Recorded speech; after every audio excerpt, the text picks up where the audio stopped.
Welcome to this special episode of Radio with Pictures, and I'm Sulueti Wanga, and we're here at the Tanoa Hotel in Suba for the Family Pacific's second national consultation, which for the Rural Women Leaders Community Media Network. And during this national consultation, we have rural women leaders from all across Fiji, from our 10 Rural Women Network, coming together to actually discuss the women, peace, and human security agenda, also preventative measure when it comes to conflict, as well as some of the agenda of protections of women and a way of improving representations of women at all levels of decision making. And this segment, we will focus on human security priorities of women with disabilities and their network. Joining me in this episode is Jane Selisila, the broadcaster for FemTalk 89 FM in the Northern Division, and also the president of the Northern Youth with Disabilities and Supporters Association. And we have Roberta Chen, the treasurer of the Western Disability Association, and we have Maxine Tuila, also the staff for Family Pacific and the president of the Youth Champ for Mental Health Fiji. We have Unai Simbakewa, the president of the Tavua Women with Disability and Supporters Association. And let us start with talking about your advocacy work in the different area that you work with. And we'll start with you, Jay. So tell us more about your advocacy work, what inspired you to disability rights and the issues of disability, and also when did you start? Vinaka Sulu. For me, I started working around the work for persons with disability, involving myself in disability movements around 2014 when I go through an accident. That's where I've started to move to be part of this movement of advocates for rights of persons living with disability. I am a young person who was born with disability, and then I go through an accident along my life. Then I have to really gone through some serious stages of my life, my physical being. And yes, I completed my education going through mainstream schools, but then I involved myself with the Disability Center in the Northern Division 2014. I was inspired by a lot of colleagues, disability advocates who are around Suba, who are also breaking barriers, who are strong advocates for persons living with disability here in Suba. And that's how I started to be like one. If they are there for the voice of persons with disability in Suba, then why can't I be one in the Northern Division, advocating on behalf of those who are going through, fighting through struggles and barriers and the different systems that are in place here in Fiji. Yes, I did. I always say this: through disability, I managed to move on a new life that I thought that would have come to an end after my accident.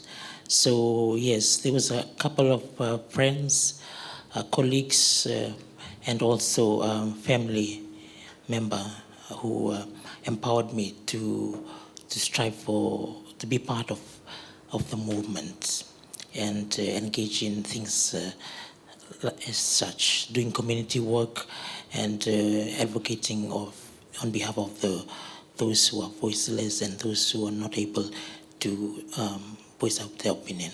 Thank you.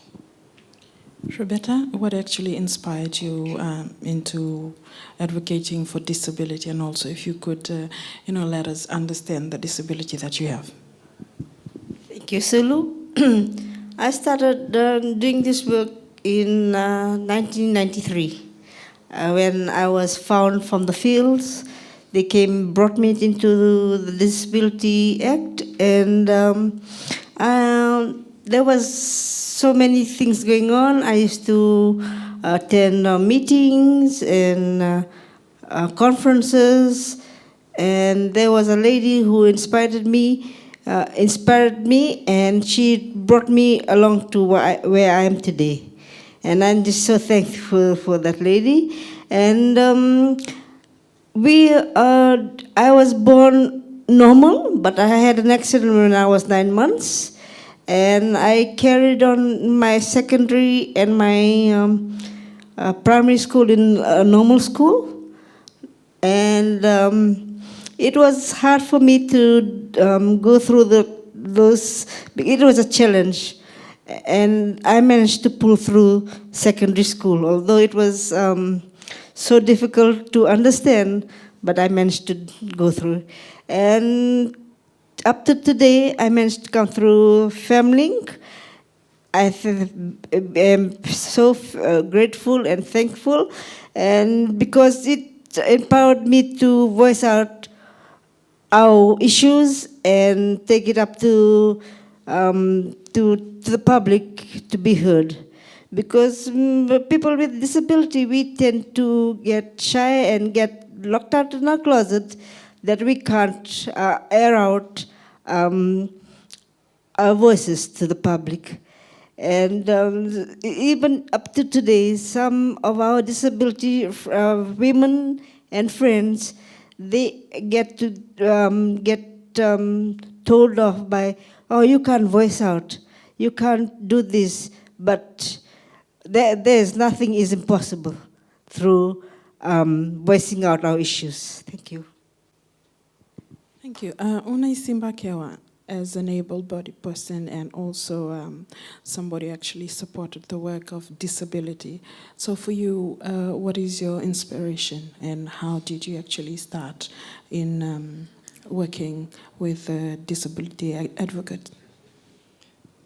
Thank you, Sulu. For me, it was started way back in 2009.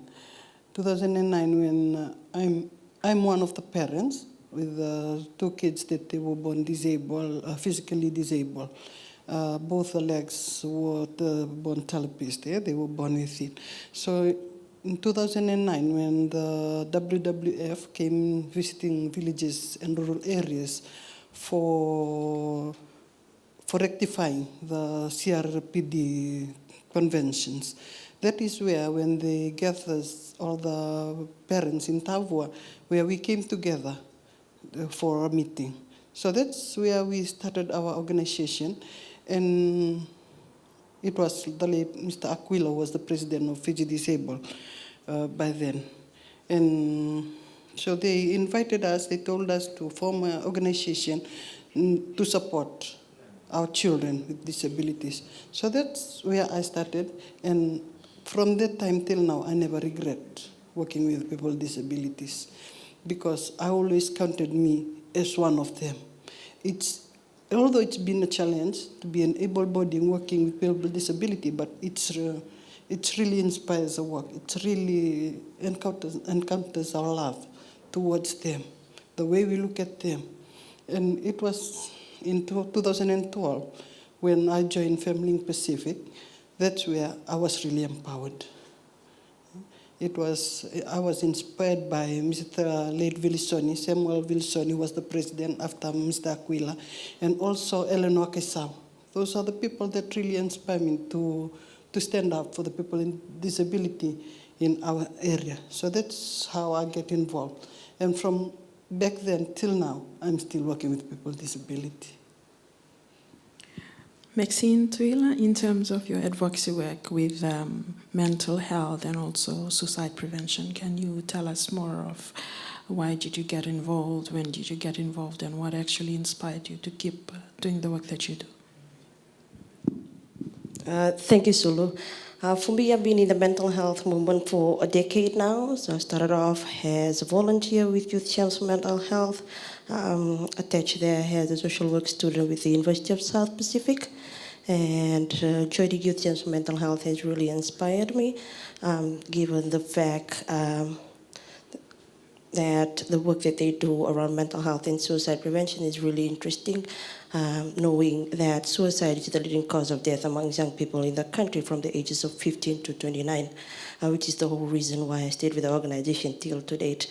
What inspired me is that while being in school, throughout primary school and secondary school, we've had classmates or school students from our schools that died of suicide. And one of the whole reason why I stayed is to try and advocate or raise awareness around mental health and the importance of mental health, especially for us young people, and knowing that from the ages of 15 and 29, it's supposed to be a productive year for youths in the country, and knowing that suicide is the leading cause of death amongst this age group, the whole reason why I'm doing the work that I'm doing with the organization, and we are trying to encourage more young people to access the services that are out there, and also create awareness on mental health, the importance of mental health, and the importance of accessing the services that are out there, which is why I'm doing the work that I'm doing with Youth Champs for Mental Health. For the benefit of those of us who actually just heard of Youth Champ for Mental Health, can you elaborate more on the background of the work and some of the activities that you do on the ground? Well, for us at Youth Champs for Mental Health, we were formed back in 2008.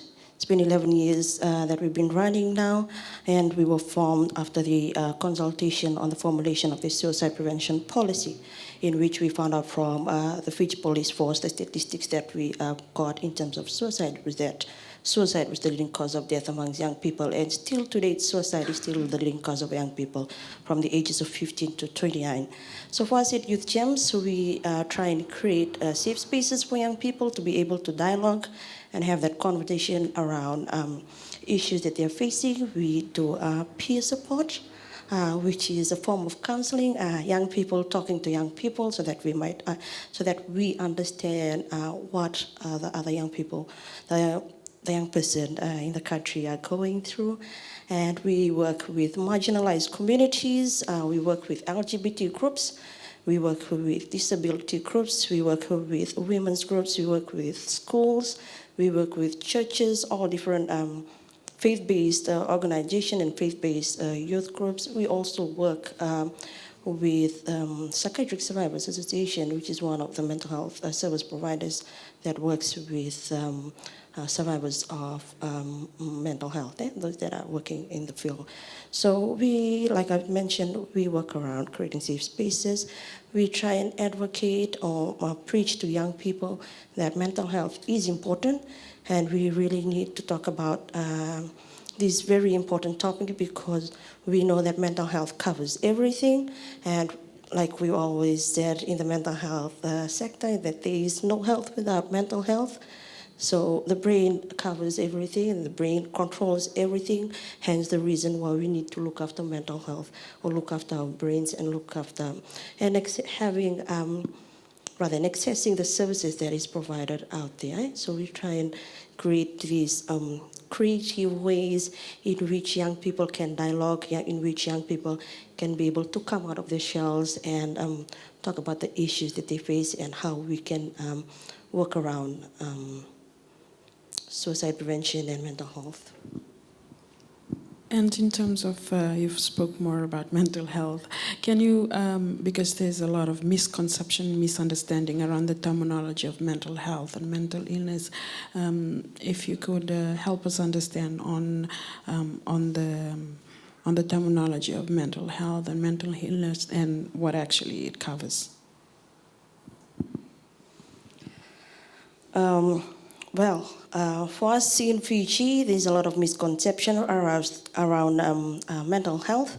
When we talk about mental health, the main conception or perspectives on mental health is that mental illness, or people living on the streets, so asking for money, or people that do not have that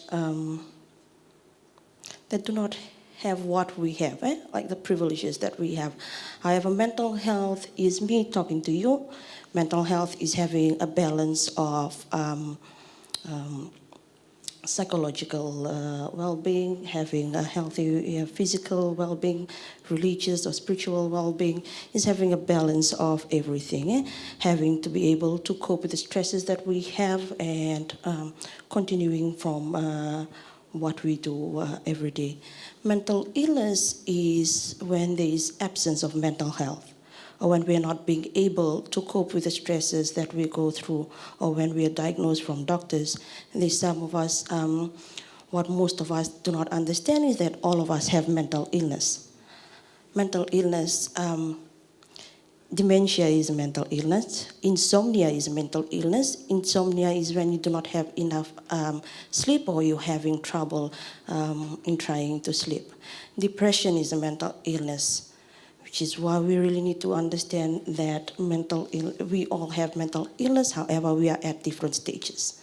And most of us, our main perspectives, our main conception around mental illness is that people walking on the streets, which for us, most in Fiji, we label them as lia, pagala, or uluka, or people roaming the streets for no reasons, which is why we are trying to create this advocacy around the elimination of the words that is used to describe persons living with mental health difficulties. Yeah? So when we need to look after we need to look after mental health so that we can move away from mental illness or suicide. So when we are diagnosed with mental illness, for most of our mental health consumers, we have a high rate of suicide, or you are on a high probability that you can attempt or you can die by suicide, which is the whole reason why we talk around the importance of looking after your mental health. Thank you, Maxine. In terms of disability, what sort of a network that are out there that exist in terms of advocacy work around disability in Fiji? Jay? Thank you. For the disability network around Fiji, we have, like I said, there's a different organization that work in different levels, from the national, and then we have people who work on the divisional level, which is the grassroots. It goes down to the grassroots. Okay, I have to start from the top. We have the Fiji National Council for Disabled Persons. They are the government focal point for persons living with disability, and they mostly deal with the laws and legislations. They work in line, the inline ministries is Ministry of Social Affairs, and within the Ministry of Social Affairs, through the disability unit. That's where we connected to the disability allowances, the assistance, there's different schemes provided for elderly and for persons living with disabilities. And then we going down further, we have the Fiji Disabled People's Federation. The Fiji Disabled People's Federation is a umbrella body for all the disability organization in Fiji. That's and then that's also an umbrella body for all these DPOs, disabled people organizations that's affiliated to the Fiji Disabled People's Federation, and they are the Spinal Injury Association. Spinal Injury Association is an organization that mostly deals with people who acquired their disabilities and also those who are spinal injuries themselves, who use a lot of devices for mobilities. And they are the one who provide assistive device in Fiji, and they are the only one. Also, we have the Fiji Association of the Deaf. Fiji Association of the Deaf is an organization for the deaf individuals that works around providing services for people for the deaf. And you can see that they've been doing a lot of work now in Fiji. They've been featuring interpreters into the parliament. That's all part of their work. And the United Blind Persons Association, this is an organization for the visually impaired individual, and they work, it's including all those low visions individual and those who are blind in general. They also provide services for the blind. And lastly, the Psychiatric Survivors Association, which was mentioned by Maxine earlier, that they works around this organization includes the survivors, those who survive through the mental illnesses that they go through. And they also provide services to all those survivors. So those are some of the organizations that affiliated to the Fiji Disabled People Federation, which is the umbrella body for disability in Fiji. And then we have different branches. We have the western branches where Roberta is coming from, and then we have the northern branches, and there's quite a few amongst Tailevu and Rewa, Rakiraki, and all those different towns. They are the branches of the Fiji Disabled People's Federations to the HQs in Suba. Just in terms of policy work, can you, what sort of policy work do you do in terms of around disability? What sort of policy that are out there in Fiji when it comes to disability advocacy work? Yes, we can say that we are so lucky enough. Over the past years, Fiji has ratified the Disability Act, the Rights of Persons with Disability, which is a law that aligns with the United Nations Convention on the Rights of Persons with Disabilities. That has came to effect last June, and within this act, we've seen that there's a lot of work around disability has been going on for the government, putting the government into practice and working towards the existing law, providing services accessible for persons living with disabilities, inclusive educations, employment opportunities, and many more, and providing assistance to those who need assistance through the different schemes within the Ministry of Social Affairs. And we are so lucky enough that through that act, we are able to achieve what we want. But then I think it's always, we always seen that we still in the we are still progressing. We're still in the process of really fully achieved what is needed on the different needs of persons living with disabilities. Yes. Whether it's with the policies, the disability acts that exist in Fiji. Thank you. Just in terms of disability is one of the main issues that I hold to heart, because I also have, my late brother is also fully disabled, and we're actually the carer for those living with disability. But for you, Una, from your perspective as somebody who provides services for those living with disability, what sort of assistance that is needed for anyone or service providers or those who work in humanitarian actions to actually properly respond to the need of persons living with disability? When we're dealing with people with disability, Sulu, first of all, the first thing you have to do, you have to win their trust. Win the trust of the person with disability that you're really approaching. First of all, he really have to trust you well. And secondly, you really have to understand them. There are some scenarios that we tend to know people with disability, but to understand them is very hard.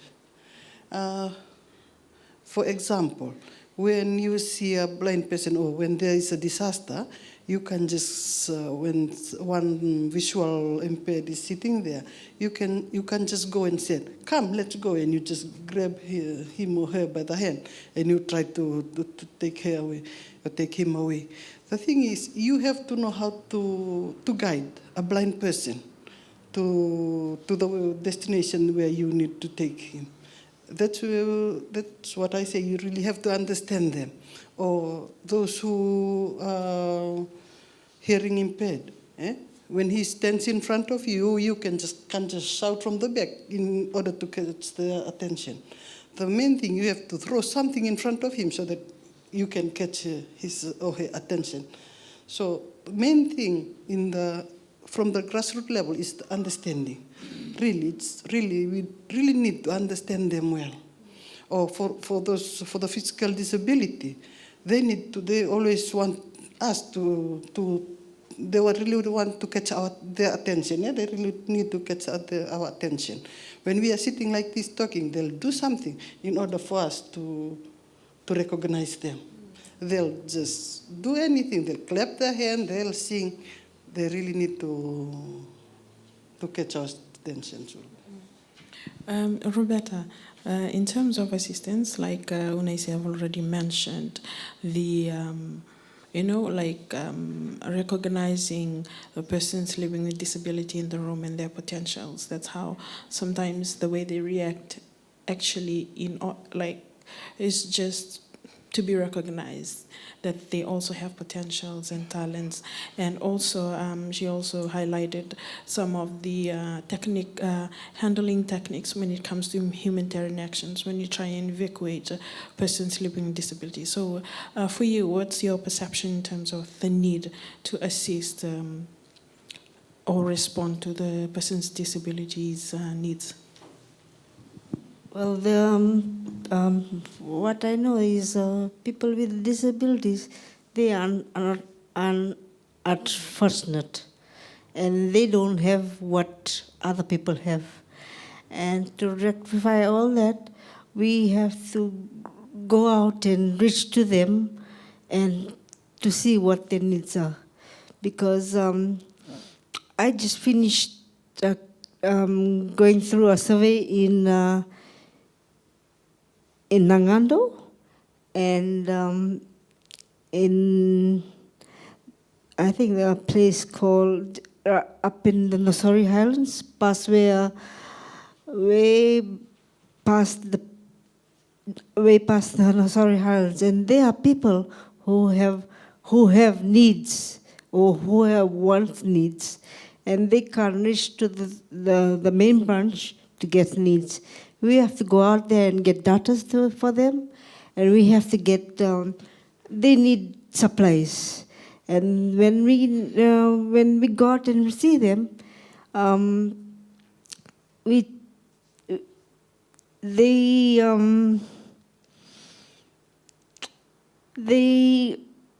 come out and cry to us and ask us, please, we need this and we need that.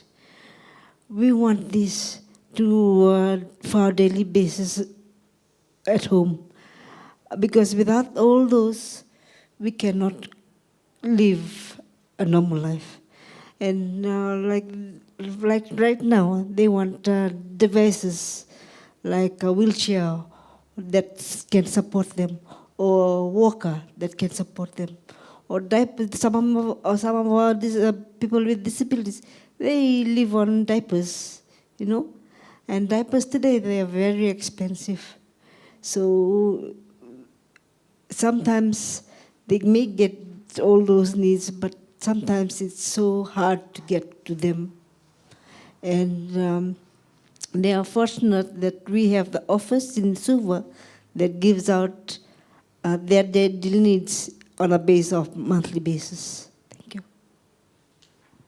Thank you. In terms of advocacy, what are some of the challenges, and what is your recommendation in trying to provide a solution when it comes to persons with disability? Jay?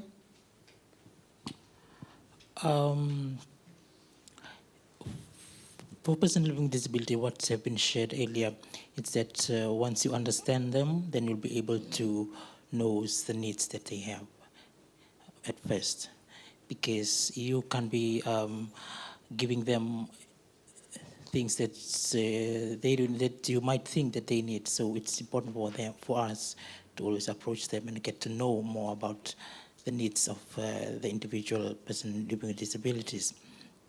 And it might covers like what Roberta have mentioned, the different assistance that they want, and then for us, in order for us to really deliver better to a system, we need to hear them first. We need to get to know what's the need that they want. Here in, like I said earlier, Fiji government is still in the progress of providing the needs services for persons living with disabilities from the different programs that they have initiated. And we are still struggling. We are still facing all those the different hardships of the challenges that persons living with disability go through. But then it's for us not to stop there. We have to keep on continuing and letting them know that these needs that need to be addressed. Just lastly, Maxine, what is your concept of inclusivity? For me, inclusivity is including persons with mental health difficulties in spaces such as this, including them in decision making, and also understanding that mental health difficulties is also a disability. It's a psychological disability. It's not physical, something that we cannot see. So we need to include them in spaces such as this so that we can understand them better and understand the illnesses that they are going through, and also work around how we can better approach persons living with mental health difficulties. And also when we're talking about persons living with mental health difficulties or psychiatric survivors, there are people out there who have survived mental illness and that are working in our workforce now, which is why we really need to understand that when we talk about disability, it does not only include a physical disability, psychological disability is also disability. So we need, when we include persons living with disabilities in such spaces, we also need to take into consideration that psychological disability is a disability and we need them in such spaces. Una, your concept of inclusivity. Thank you, Sulu, for my personal view. If you understand them, you can recognize them and you can include them in the community. That's all. And the recommendation is if there are more awareness can be done, even to the grassroots level. And if the government of the day can work together with NGOs like the FDPF, like Family Pacific, because they are the one who brings down to the grassroots levels. They're the one who hears from the grassroots levels the cries of people with disability and even the women's. If they can work together, although I know that the money is there, but really they have to implement it down to the grassroots level, and they really have to come down and see what they can do about people with disability, their needs. First of all, we have to really take awareness to how to understand people with disability. Then you can recognize them and you can include them in the society. And that's the end of our segment, Radio with Pictures. Thank you, Jay, Roberta, Unaisi, and Maxine for joining us on this special episode of Radio with Pictures. If you're in Suva or Lambasa, tune in to Fem Talk 89 FM for more of this conversation, or you can visit Femlink Pacific SoundCloud page for podcast. And thank you, viewers, for joining us, and we'll see you again next time.